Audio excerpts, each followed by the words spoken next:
Hay tres clases de personas: los de arriba, los de abajo, los que caen. Halo semuanya, hari ini kita akan bahas satu film dari Spanyol yang beberapa bulan lalu sudah tayang di Netflix. Film ini berjudul The Platform, atau dalam versi Spanyolnya berjudul El Valiente. Film ini dirilis di Toronto International Film Festival tahun 2019 dan mendapatkan penghargaan People's Choice Award for Midnight Madness. Disutradarai oleh Galder Gazdello Urrutia, film ini mengangkat genre thriller fiksi dan mengisahkan kehidupan di sebuah penjara vertikal yang disebut Vertical Self-Management Center. Tanpa banyak bacot, langsung kita check it out. Removie ID Review. Film ini diawali oleh tokoh utama Goreng yang terbangun di sel bersama satu teman selnya, Trimagazi. Trimagazi yang merupakan penghuni lama sudah terbiasa dengan semua hal di penjara ini. Di sini, para tahanan dipaksa hidup dengan memakan makanan yang disisakan oleh penghuni sel di atasnya karena makanan didistribusikan secara vertikal dari atas ke bawah. Jadi beruntunglah mereka yang berada di sel atas karena makanan masih utuh. Namun penderitaan harus dirasakan oleh tahanan yang berada di sel bawah karena tidak akan mendapatkan makanan. Uniknya, tidak ada yang tahu sampai lantai berapa penjara ini. Selain makanan sisa, mereka pun harus menghadapi makanan yang sudah diludahi bahkan dikencingi oleh tahanan di sel atasnya. Emang kampret ya.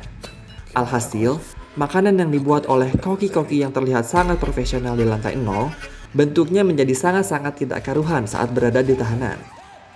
Mereka melakukannya atas dasar dendam karena setiap 2 minggu, sel mereka akan diacak dan tahanan yang berada di sel atas akan bertindak semena-mena pada tahanan yang ada di sel bawah. Setiap 2 minggu, mereka akan dibius dan mendapati dirinya berada di lantai yang berbeda dengan rekan sel yang berbeda pula. Atas latar belakang inilah, mereka terpaksa menjadi kanibal karena tidak kebagian makanan dan harus bertahan hidup. Ada hal menarik lain dalam penjara ini. Di penjara ini, para tahanan diberi hak untuk membawa satu benda kesayangannya, baik benda mati maupun benda hidup. Tokoh utama Goreng membawa buku bersamanya. Si kakek Trimagazi membawa pisau kesayangannya, dan Imogiri membawa anjing kesayangannya. Hal menarik lain, ada satu orang wanita yang selalu ikut naik platform saat makanan turun. Wanita itu bernama Miharu dan dia terlihat gila. Kabarnya dia mencari anaknya yang hilang di penjara tersebut.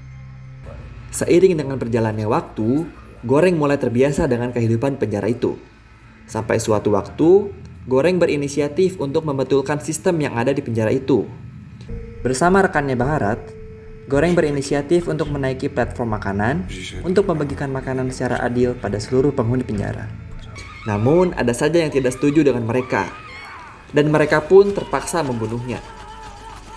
Selain membagikan makanan, mereka pun ingin memberi pesan ke lantai 0 dengan menyisakan satu makanan, yaitu panna cotta. Hingga sampailah mereka di lantai terbawah, yaitu lantai 333.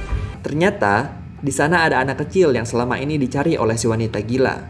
Dia tampak kelaparan dan akhirnya mereka memberi panna cotta tersebut. Lalu anak kecil itu naik ke platform makanan, naik sampai ke atas, dan film pun tamat. Agak nggak jelas ya endingnya. Yuk, langsung aja kita bahas. Removie ID Breakdown. Mengapa Goreng ada di penjara tersebut? Di penjara ini, diceritakan bahwa siapa saja yang dapat bertahan sampai keluar dari penjara tersebut akan mendapatkan imbalan. Untuk Goreng, dia sukarela masuk ke penjara tersebut karena saat dia bebas, dia akan mendapatkan gelar diploma. Untuk itulah, Goreng rela untuk masuk ke penjara ini, ya walaupun tersiksa ya. Apa maksud ending film ini? Film ini menyiratkan sebuah kisah tentang sistem kapitalisme, yaitu orang kaya atau tahanan di sel atas akan mendapatkan apa yang mereka mau, dalam hal ini makanan. Dan orang miskin atau tahanan yang berada di sel bawah akan semakin tertindas dan tidak akan mendapatkan apa-apa.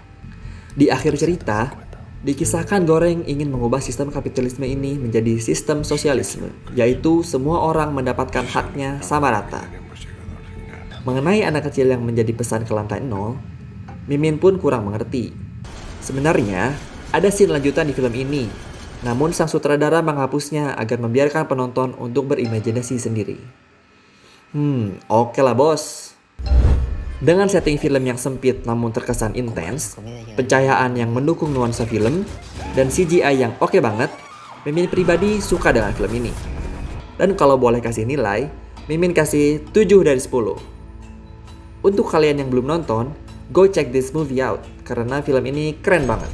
Tapi untuk kalian yang tidak nyaman dengan makanan yang jorok dan darah-darah yang berhamburan kemana-mana, lebih baik jangan ya.